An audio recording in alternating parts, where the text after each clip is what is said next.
Hi, and welcome to SPED Homeschool Conversations. Thank you for joining us live on our Facebook feed, and also for those of you watching this recorded session on Facebook, as well as possibly YouTube or on our podcast, and you're listening in via that. Our special guest tonight is Kevin Wood. He is from Entrepreneur University. Welcome, Kevin. Hey, how are you, Peggy?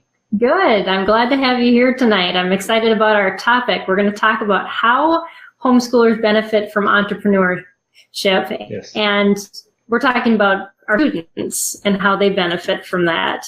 And so I thought maybe I'd have you start out and talk a little bit about Entrepreneur University and your role with them. And then we'll kind of go into some questions, and we'll just go from there and see where our conversation takes us. Thank you so much for having me. It's great to be a part of this. So Entrepreneur University, I've been working for Entrepreneur University for, I've been working for DSH Investments for 5 years now. And so the founder of DSH Investments is David Hall. And so David Hall has been doing business coaching for 23 years. He started his first business when he was 14 years old, which wasn't even legal at the time and really isn't legal. But so by the time he was 16, he had 5 employees. He wound up opening his second business when he was 19, which was worldwide marketing. And so he currently owns 13 businesses. And one of the main business is business coaching, which is how Entrepreneur University came about. And so through one of our business coaching clients, we were introduced to the head of a homeschool association by the name of Wayne Atchison in Hoover, Alabama. And Wayne, he's an entrepreneur at heart. He's owned several companies, but he had a heart for homeschoolers. And so we got into some conversations with him, and he said, you know, I have the brightest students of any homeschool in the nation. He said 97% of my homeschool students, they graduate with full scholarships, 4-year scholarships. And so he said the problem that we've run into is that we send these kids off to a college with a 4-year scholarship, all paid for, everything's paid for, and then they graduate and they're not able to get a job in their chosen profession. Or worse than that, they're able to get a job in their chosen profession, but they're not happy with it. It's not what they thought they would be. And worse than that, they come back and they're not the children that we sent them off to be.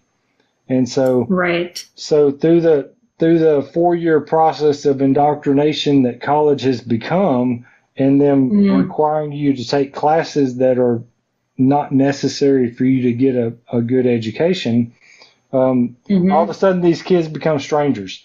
And that's heartbreaking to homeschool parents in general, because you spend all this time and effort trying to keep your kids away from the indoctrination that is already developing in high schools, but continues and gets worse in college.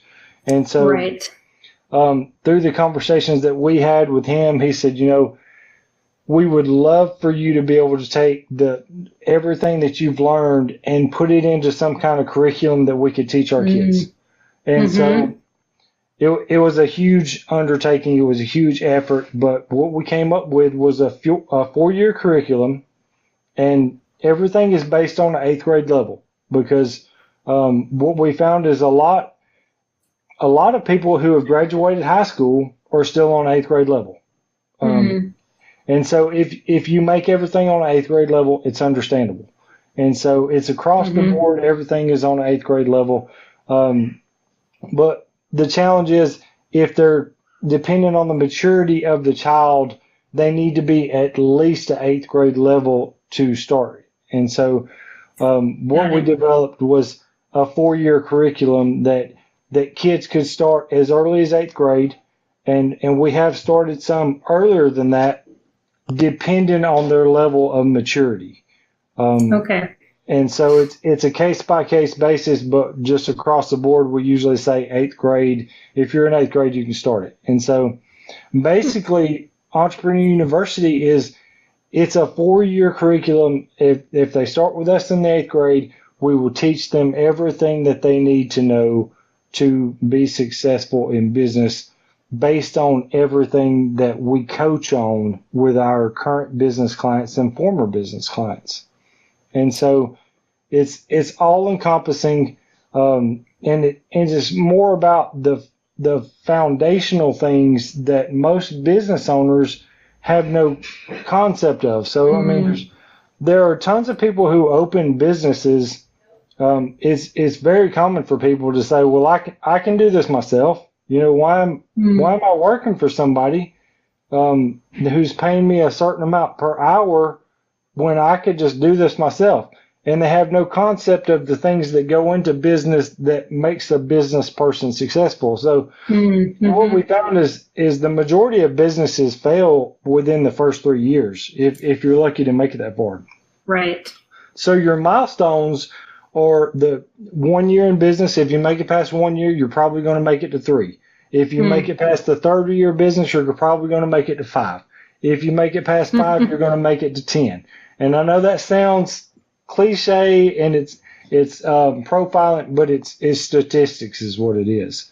And so that's one of the first things that we look at with a business is how long have you been in business? And so what's interesting is that depending on how long they've been in business and also the amount of revenue that they are bringing in every year, we can just about guarantee you that we can tell you what challenges and problems they're having in their business, which you would think, don't you at least need to know what's going on in the business? Not really, because we can actually tell just by those few things, which is kind of surprising to most. We usually sit back and let them tell us what they think their challenges are, and then usually the challenges that they think that are holding them back aren't actually the challenges that are holding them back. And so Entrepreneur University is just based on everything that we know. And so what's interesting is we're always adding content to it because business is always changing. And so it's not just now I know because I've talked to you about this before, it's not just the kid watch videos and take tests. It's so much more than that. Yeah. So basically that's the structure of it. It's all done online now.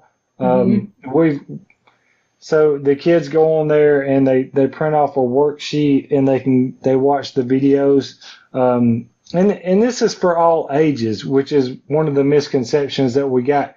We originally created this for homeschool students because of Wayne Atchison, but we actually have students going through it. We also have parents going through it. And then we also have business owners who can't necessarily afford our business coaching.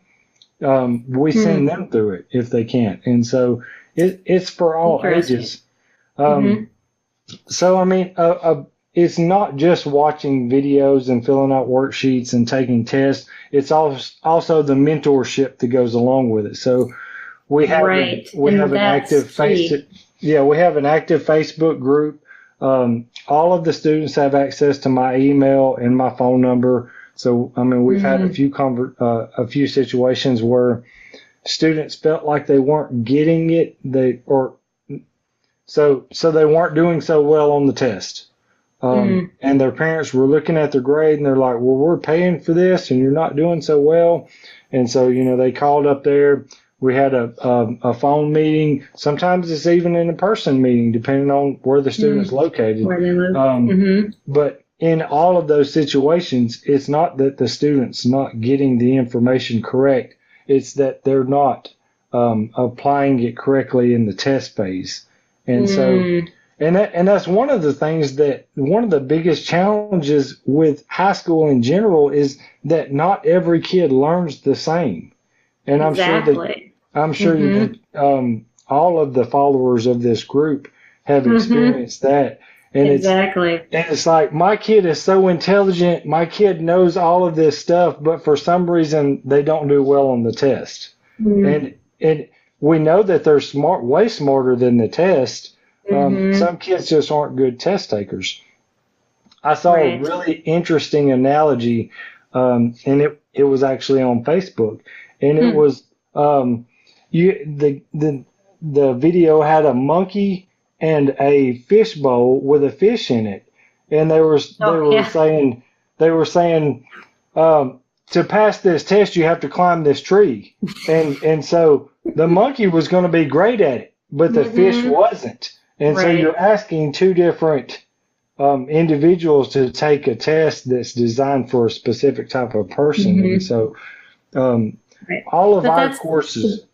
Yeah, well, I was going to say that's the beauty of starting your own business is you can make your business about who you are, and it doesn't have to fit that mold. And it's nice that you as a mentor can kind of help these kids that struggle to let them know they can still succeed, even when the tests don't seem to be showing they're getting it. And one of the best and greatest things that we have ever come up with and ever done, which is something that we don't normally do with our business coaching clients, is in year 2 of our classes, we have it's actually geared around figuring out what a kid is going to be best at. So it's a spiritual gifts assessment in one class. It's a social style assessment in another class, along with a money style. They do the 6 basic needs assessment, and they do a core values assessment.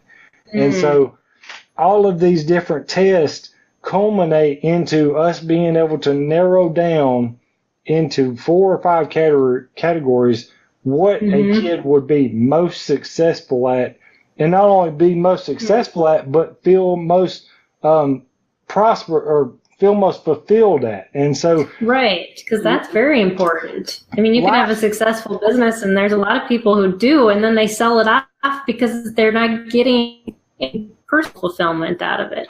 Exactly. And so, I worked for the government for 15 years before I came to work for David, and I made great money. I mean, the government, they will pay you way more than you're worth, and they will pay you overtime and double time, but I didn't feel fulfilled. And so, me and my wife had a long talk, and life's not about working for money. It's about feeling fulfilled. I mean, I make a significantly less amount of money now, but I enjoy what I do. I get to help people, and because of my social style and my 6 basic needs and my core value and my spiritual gifts assessment, this job is perfect for me. I get to help people achieve their dreams. I get to help people feel fulfilled. And to me, spending time having more time with my family and the culmination of those things, that's perfect for me. And we've talked about this several times. David and I, he's made me a partner in some areas and won't make me a partner in other areas. And to me, it's not about that. It's for me myself, if I've got all of the time that I need for my family, and I have all of my financial needs met, I don't need to be partner in all of these different businesses. I don't need to own my own business. And so I'm getting the best of both worlds. But one of the advantages of a kid who's able to start growing, to start developing and growing a business before they graduate high school, guess what? There's no need to spend $80,000, $120,000, $300,000. Amazing. Yes, those college loans that people are just burdened with the rest of their lives.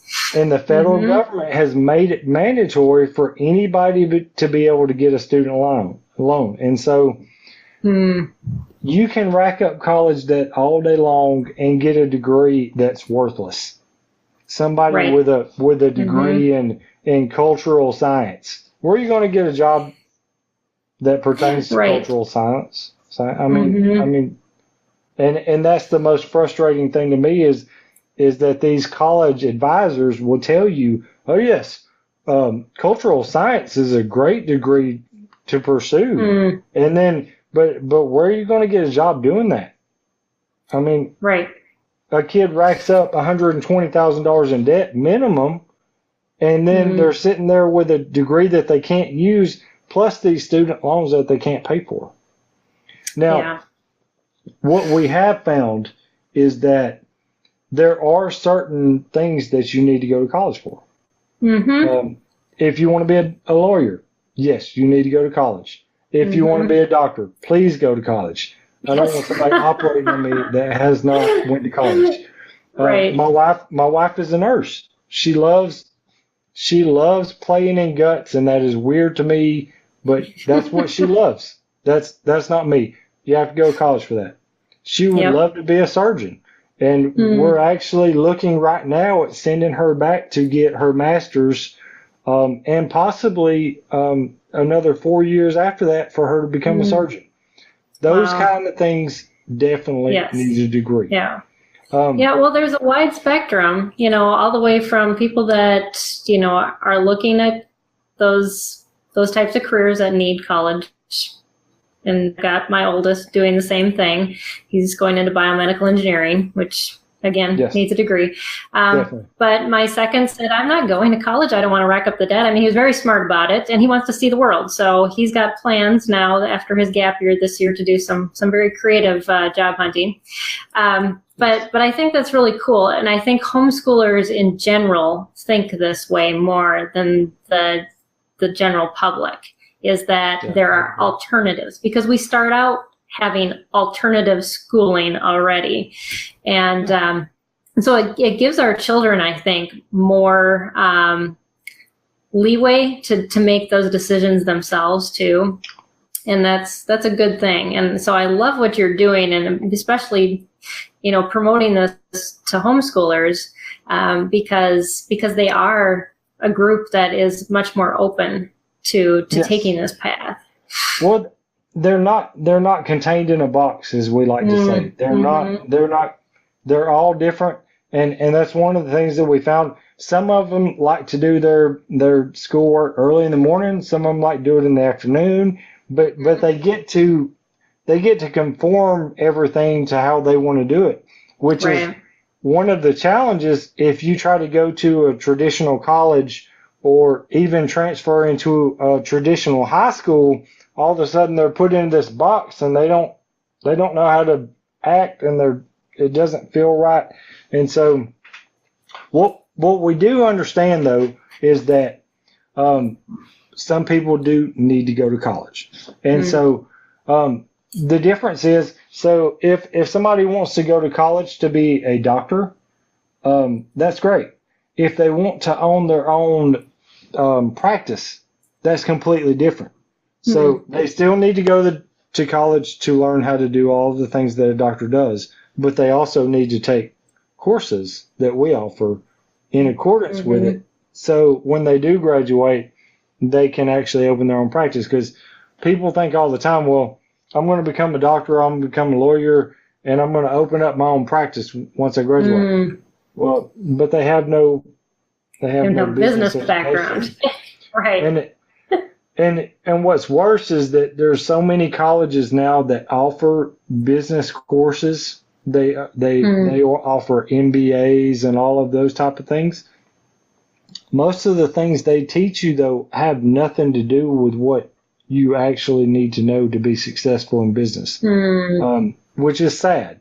It's just like yesterday, we interviewed a guy for the second time. He graduated from UAB with a degree in marketing. And it breaks my heart to interview kids like this that just spent all of that money learning how to market to a business world that's changed since the last time they updated that stuff. The marketing industry is constantly changing. We happen to own a digital marketing company, so we have our finger on the pulse of these type of things and the changes that need to be going on. But we asked this kid, have you ever made a cold call before? Do you know what a cold call is? He had no concept of what a cold call is. Well, if you're working for a company like Coca-Cola or Microsoft, you're probably not going to be making cold calls.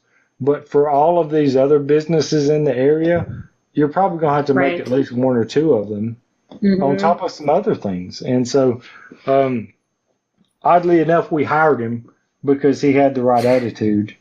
And he was, once we explained to him what these things were, he said, yeah, I'd be willing to try that. And so, because you can, very cool. you hire attitude and you can train everything else. Yeah, I've heard that from somebody else lately too. I can't remember where it was, but they said, that's the one thing when we're raising our children that we need to be focusing on more than anything, because that will determine their ability to succeed later in life, is how they respond to life situations and how changeable, adaptable they are. Yes. Because that's where we live in a society that changes constantly, and we have to be able to do that. And so, and with all that change comes a need for patience, and that is so true. That is so hard to come by these days, and people discard that. That's one of the first things that with this microwave society that we have is that patience is gone. I mean, if our hamburger is more than 2 minutes in the making, all of a sudden the end of the world has happened, and we're freaking out. And well, and I'm sure you teach about that in your curriculum too, because business does not happen fast, and you have to be really patient about just waiting for the time when certain things fall into place, and you've kind of paid your time doing the stuff you need to do.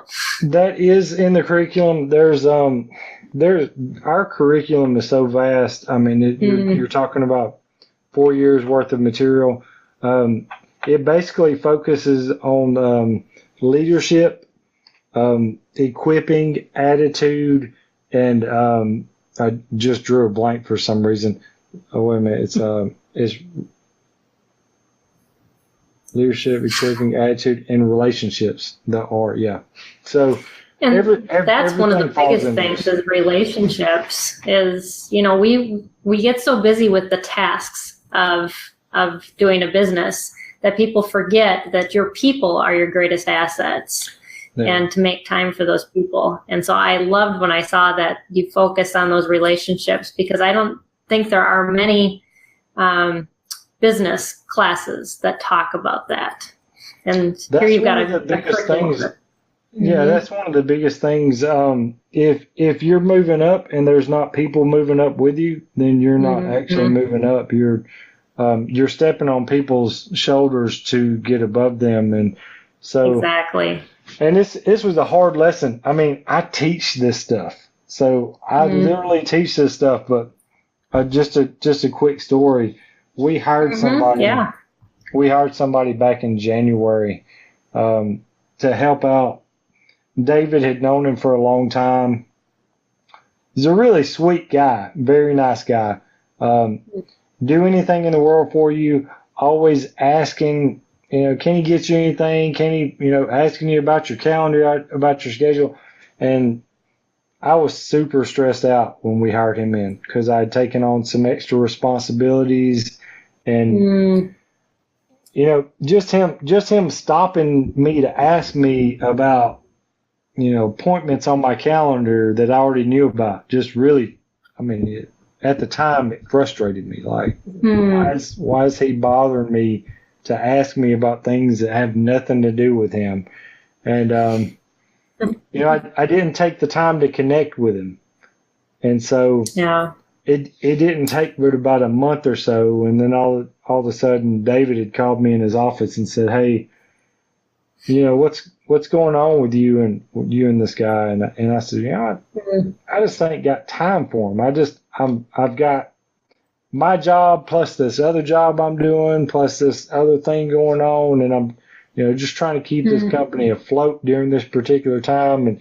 And David told me, he was like, your job is to make time for it, no matter what. No matter what you think, no matter if he's getting on your nerves, no matter how you feel at the time, your job is to make time with this guy. He's a new guy on the crew. He doesn't understand that when we're having a bad day or a bad week, he needs to back off. He's just trying to be himself, and no matter how busy you think you are, you've got to take the time to make this right. And so that's a hard pill to swallow, because I told him, I said, we don't have time for me to do this. We have, and so I went in there the next day, and I made the guy a sandwich, just a token of some kind of gesture. And I was just trying to be nice. I said, hey, I made you the sandwich. Here's you a drink, hope you hadn't eaten lunch yet. He said, oh, I got lunch plans. And I was like, I said, look, I made the sandwich for you. If you've got lunch plans, you better put it in the refrigerator and eat it later.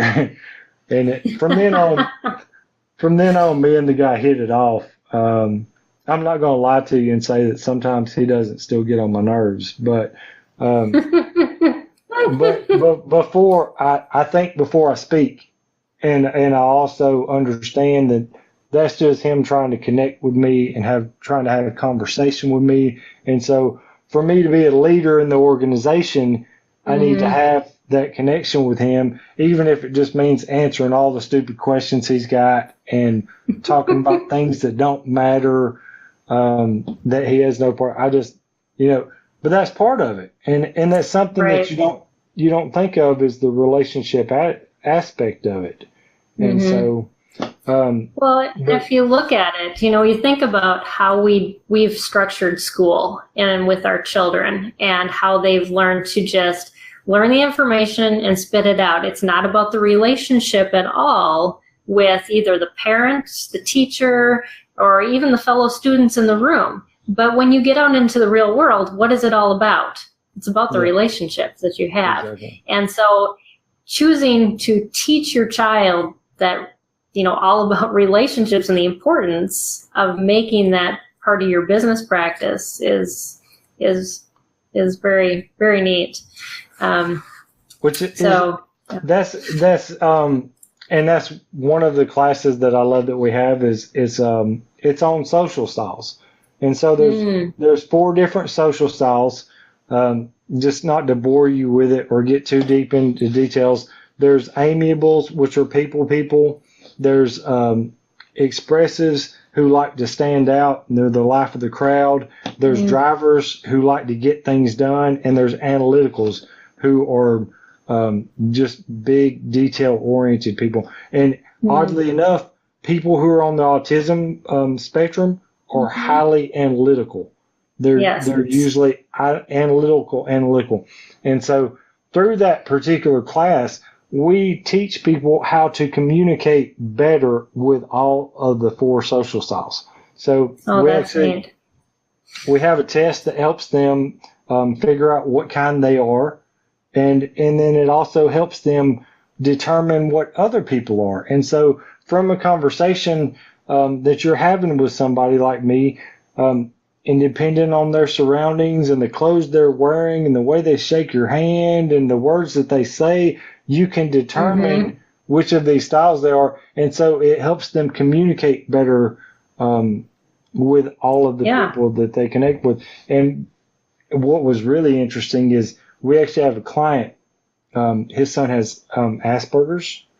And so his son was 17 years old when they started coming to us. It was more for financial help than anything else. We also do financial coaching. But we taught them the things that we know about social styles. And so he realized that his son was, everybody has a primary and secondary. And so I'm amiable expressive, amiable first, expressive second. Well, people on the autism and Asperger's spectrum, they're analytical, which is it's kind of like a double. Yes. And so what he learned from us within a short period of time, he was able to communicate with his son in a way that he had never been able to communicate with him. And he said, I had no idea I could have this kind of communication with my son. And not only that, he's also able to have better communication with everybody else. And so that's awesome. The golden rule is treat people the way that you want to be treated. The platinum rule is treat people the way they want to be treated. And so everybody's social style is different. Yes. If I learn your social style, exactly. I can treat you the way you want to be treated. And so analyticals just need to be treated a certain way, and you can communicate with them very successfully. Yep. Definitely. Well, we have a viewer that said hello. Hello. Hi, Rhesus. We're glad that you joined us. Just for those of you that are watching, just know that you can ask questions as we're conversing, and we'd be happy to get those questions answered as part of our conversation. But yes. I'm talking to Kevin Wood from Entrepreneur University, and he's talking a little bit about the program that they have for high school for homeschooled students and just how it can benefit your student. And so, Kevin, you were just talking about a dad and his son doing the classes. Now, do they both have to enroll separately, or do they enroll together? Now, technically, legally speaking, in a perfect world, we would love for both of them to sign up. Excuse me. I'm the director of operations, and I'll just go ahead and tell you that if a child signs up for these classes, it's more than okay for the adults to watch it with them. And so they can, once they pay for these classes in full, they have access to it for life. And so any That's awesome. upgrades that are made or additions, they are able to watch. And like I said, so if they didn't feel like they got what they needed to out of the class, they can go back and watch it again. They have access to it. Their parents can watch it with it. I'm totally okay with that. Now, another question I have for you is, as I've been seeing in the news a lot in the last 4 or 5 years, a lot of parents are creating businesses for their children who are more functionally disabled, so that they can have a job. Because right now there are no jobs in maybe their area that they could even have, and maybe they're not at the point where they can, set up the whole business and run it themselves. But would that be another use for your program, or would that be something different that you offer? No. So in year 3, in year 4, they really start actually working on their business. So year 1 is really about personal development and leadership development. So it's more about the individual person. Year 2 is more, it builds on year 1, but it's more about figuring out what the kid wants to do, or what they're going to be best at, what the person is going to be best at. In case they don't know, there's actually a class full of case studies about different types of businesses. So there's like businesses under $1,000 to start up, 5,000, 10,000, 100,000. So it gives them just some ideas of businesses they could start up. Year 3 is more about the actual business planning. And so this gets into doing actual business plans and business structures. We have some kids that start their business in the very first year. If they already know what they want to do, because if they know what they want to do, they can ask us the questions they need to ask us, and they can go ahead and start doing the things right then. If the kids don't know what they want to do, then after year 2, when they have a better idea, that's when the questions start coming, because we do a lot of individual coaching, because even though the basic concepts of business are all the same, when it comes to specific types of industries, some businesses are different and require different questions and different coaching. And so I had one person that was wanting to enroll not long ago. She's wanting to be she's wanting to open a nursery for plants, but her parents actually own a farm. And so they were, they wanted to know, can we ask questions about running a farm, even though our kid is wanting to open a nursery? And I said, of course you can. It's a family thing, But yeah, so year 4 is really labs. And so that's where they're actually solving real world problems that our business coaching clients have, and also problems in their business, because by year 4, they should actually have their business up and running.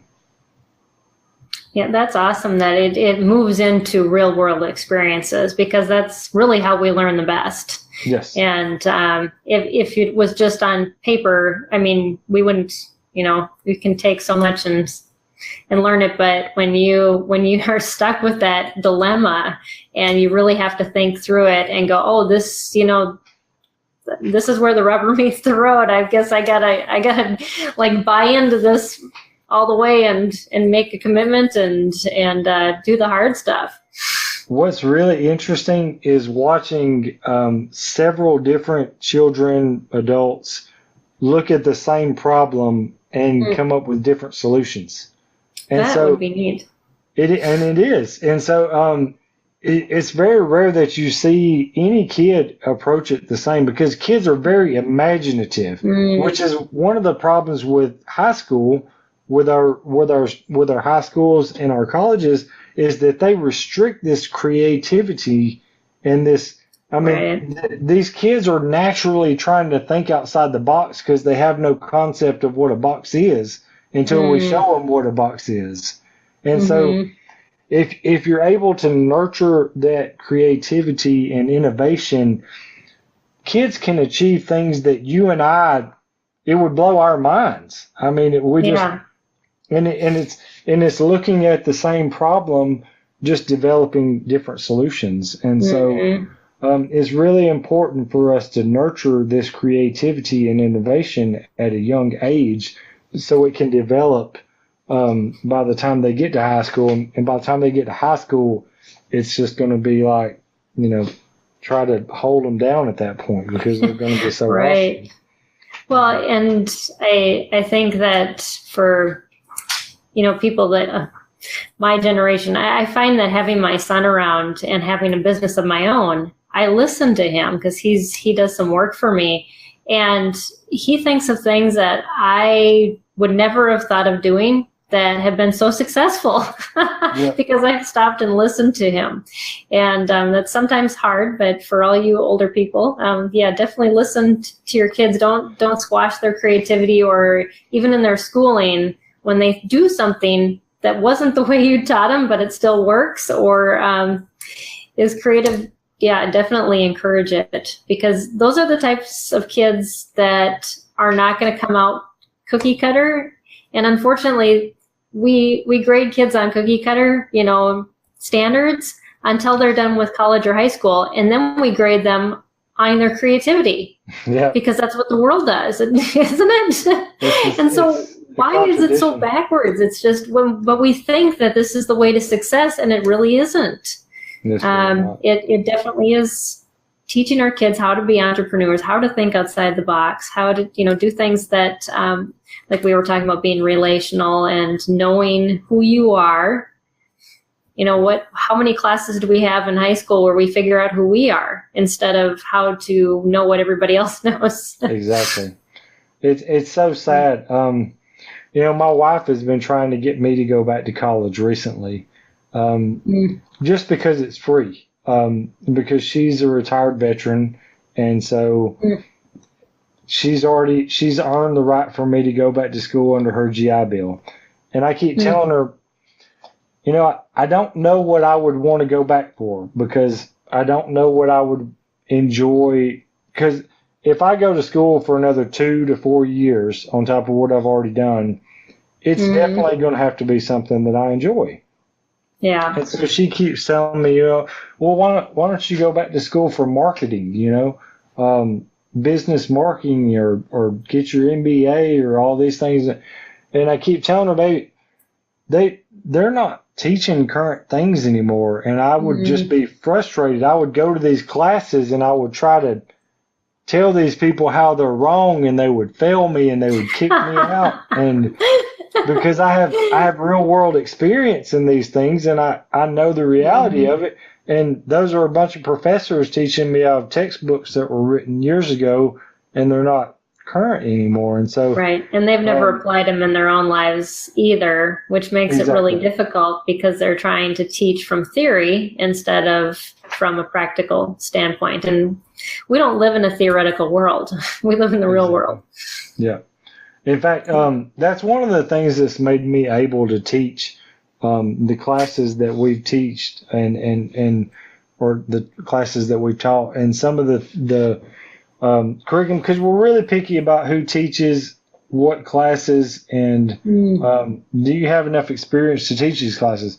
I have opened up a business before, and I've worked as a business owner before, and so Entrepreneurial Challenges was a great class for me to teach, because of the fact that, you know, I'd already been through the challenge of it. And so you learn a lot trying to open up a business, and a lot of, like I was telling you earlier, you know, a lot of people think, well, I can just do this on my own, you know, instead of letting somebody else pay me to do it. You learn real quick, though, once you get into the business world, that it's not as easy as working for somebody else who's got it all figured out. And so right, I learned the hard way, and those hard lessons are good teaching experience for my students. They've learned a lot through me from that. And so better teaching experience is David, who's been successful at it. But so I would guess that not all of the students that have started a business, they find out, you know, this is really my calling. There's probably a certain percentage that say, well, you know, I learned a lot through this. Maybe I wasn't cut out to be a business owner, but maybe I understand, you know, how to work within a business better. And they can take this training elsewhere too. Just to be totally transparent with you, we have quite a few. We've had several kids that got through the first year and they were bored with it. And you could tell that those were the kids that their parents pushed them into it. They were like, "Oh, you're going to be a business owner. We're going to get you in this entrepreneurial gig," and you could tell that the kids, they weren't interested in it. They just didn't. And I'll be the first one to tell people that this is not for everybody. Yeah. If your kid does not have an entrepreneurial mindset, if your kid doesn't think about ways to make money so he can buy that toy at the store, he might not be an entrepreneur. If he's not asking you if he can mow the grass so he can get money to go to the store and buy a Coke, he might not be an entrepreneur. And you can lead a horse to water, but you can't make him drink. And so you can definitely tell the difference in the students who want to be there and who are forced to be there. And so that's a good point. You know, each of them have their own way, and a lot of times they don't know either until they try something like that too. And so that's a good thing for them to at least explore, and and to say, well, you know, and not make a mistake down the road when they say, oh, I want to open a business and do this. You know, sometimes maybe that, even if they're being forced to do it, may save them lots of money in the end because they didn't start their own business. And like you had said earlier, well, I could get paid what my boss gets paid if I just opened my own business and did this.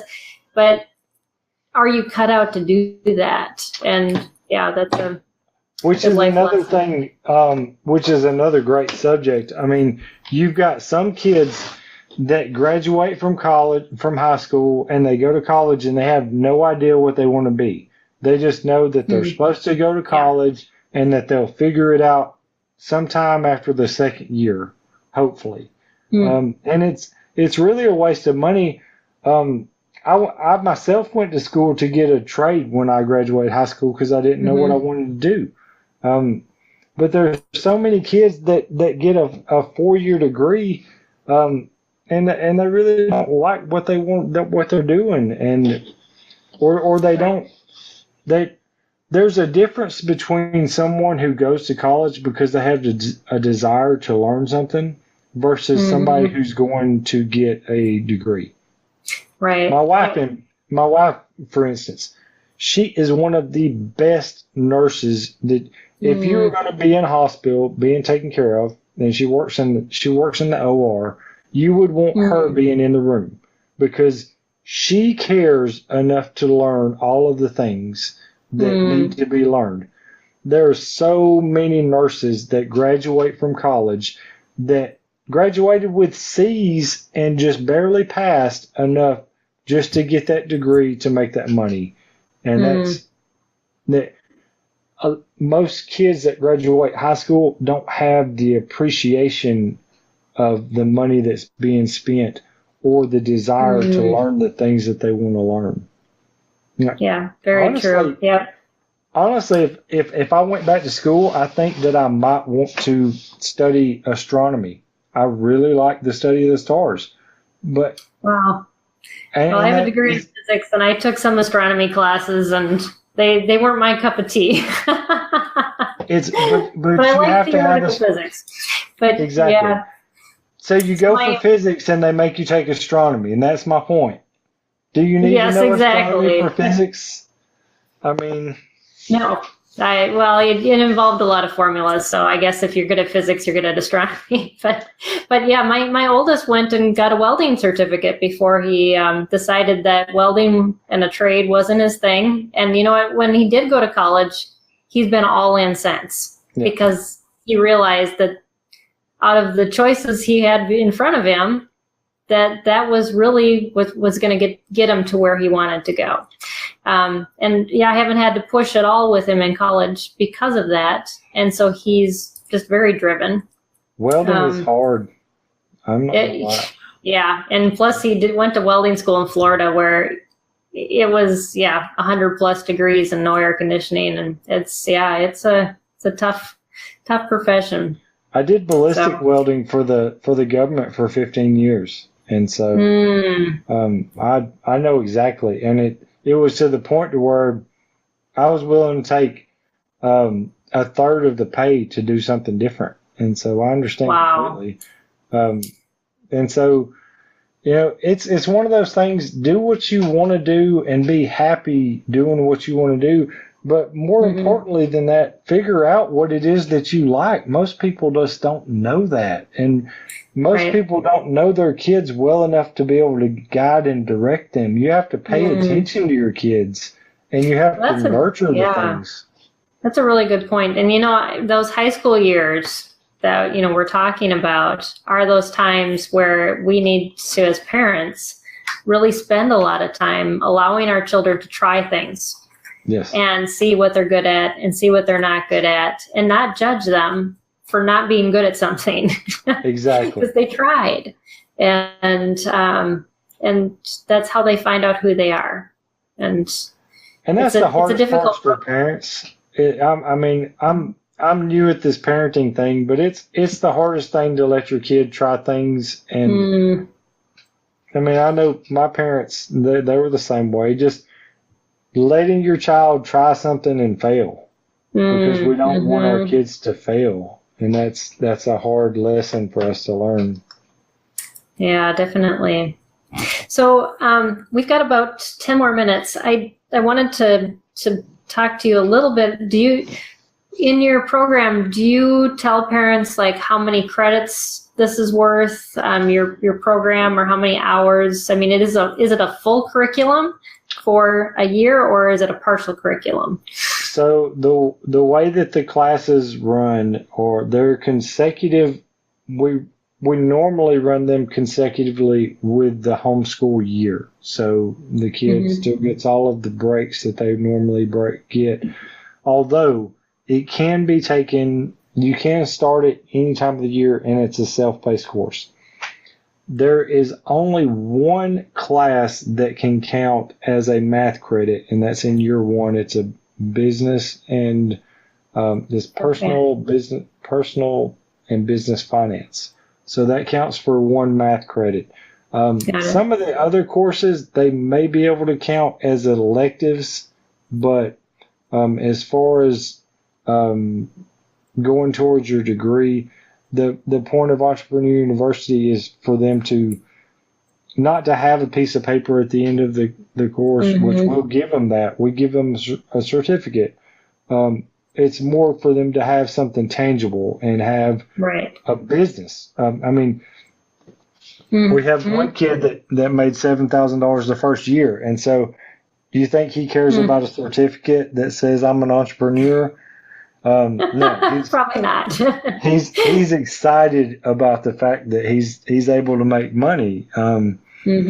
But we have partnered with Hope Christian Academy in Hoover, Alabama, and so the kids that are attending that particular homeschool group, if they turn in all of their grades from which we will actually turn them in for them, and they pass all their courses, Hope Christian Academy is actually offering them a business diploma. And we are also willing to partner with any other homeschools in the United States right now. So if there's any other local homeschool groups or associations that you are familiar with, and y'all would like to get set up with us, it's not a problem for us to provide all of the records and everything like that. And basically, you're just changing the type of diploma. You know, they have advanced diplomas. They have science diplomas that they hand out during high school. They've gotten to where they're almost like college now. But it's just a business diploma saying that you have taken classes that are part of the business curriculum. I'm going to bring up your website too, just so we can see that. Let me see if I can get the configuration right here. Just so, and the website it's entreu.org. Yes. So there's some pretty good blog articles on there. There's quite a few of them about homeschoolers and homeschool groups. I've probably covered a lot of the stuff that they've talked about in the blog articles tonight.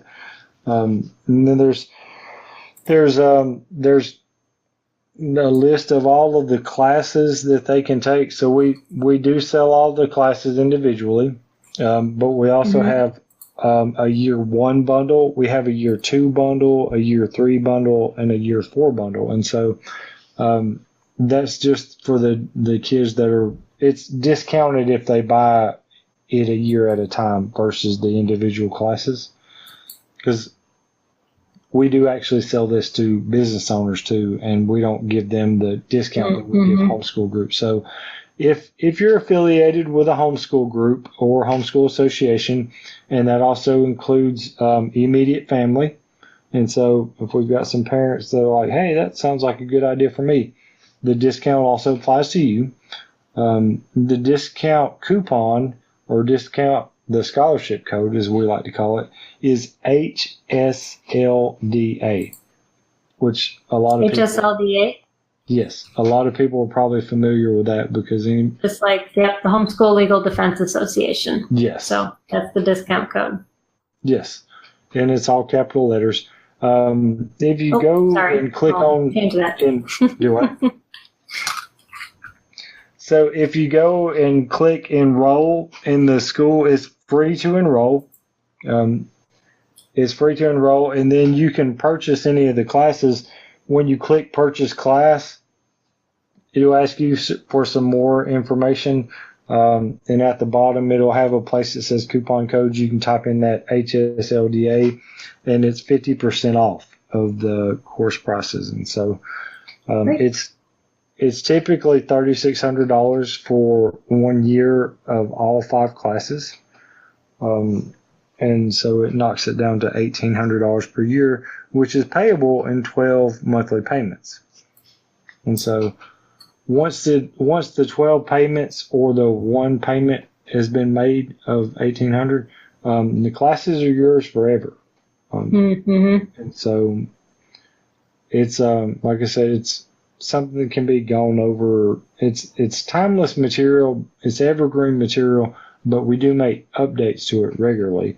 And so we have professional curriculum writers who are always looking at things and updating things. And like I said, as things change in business, they also need to change on this curriculum. Right. So, yeah. That's I think that's the biggest challenge for us, is just not knowing what. I mean, we obviously know the changes that are happening because of the 13 businesses that we own. It's the implementation of that into the curriculum, because you have to find where in the curriculum you were talking about what and going back. And so it's definitely a challenge, but like I said, we have professional curriculum writers that keep up with all that and make changes as necessary and needed.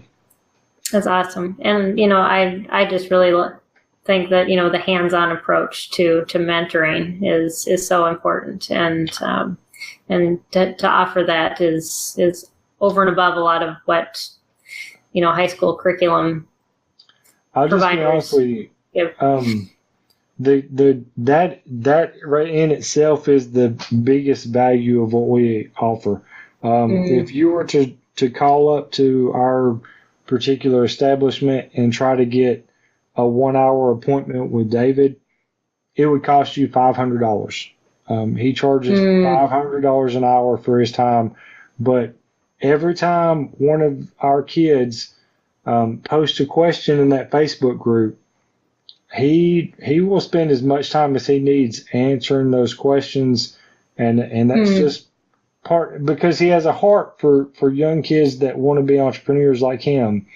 And you get these business owners that are mad because or they're disappointed because they got charged $500. And I said, well, maybe you should just purchase the course and you get access to the private Facebook group and you can ask them all the questions you want. And so, but I mean. Well, thank you. Yeah. Thank you so much for your time, Kevin. I've really enjoyed this conversation, and I hope our viewers definitely did too.